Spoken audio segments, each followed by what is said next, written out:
നിങ്ങൾക്ക് കേൾക്കണോ എൻ്റെ കഥ? അവൾ ഡിഗ്രി പഠിക്കുമ്പോൾ ഞാൻ അവളെ കല്യാണം കഴിച്ച്, ഞാൻ BEd പഠിപ്പിച്ച് ജോലിയിലാക്കി. 5 വർഷം കഴിഞ്ഞപ്പോൾ ഒരു ലോറി ഡ്രൈവർ കൂടുതലും ഒളിച്ചോടിപ്പോയി. മാഷ എന്നെ ഒഴിവാക്കി. ഒരു ലോറി ഡ്രൈവർ കൂടുതലും ഒളിച്ചോടിപ്പോയി. ഞാനല്ലാതെ പറഞ്ഞ് എന്നെ ഒഴിവാക്കി. ലോറി ഡ്രൈവർ കൂടുതൽ പോയി. 10ാം ക്ലാസ് തോറ്റ് പണിയില്ല എന്ന് പറഞ്ഞ് വീട്ടുകാരെന്നെ പുറത്താക്കി. എൻ്റെ സ്നേഹിതനല്ലേ, എൻ്റെ വീട്ടിലേക്ക് ഒരു അഭയം തരൂ പ്ലീസ്. തരമുത്തേ വാ.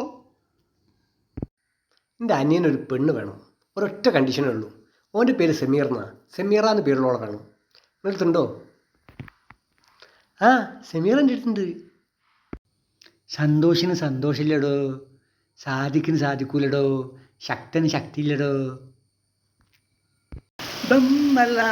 ഞാൻ കൂട്ടിട്ടേ. ഇതാണോ കൂട്ട്? ഇതാണ് പാവപ്പെട്ട എൻ്റെ കൂട്ട്.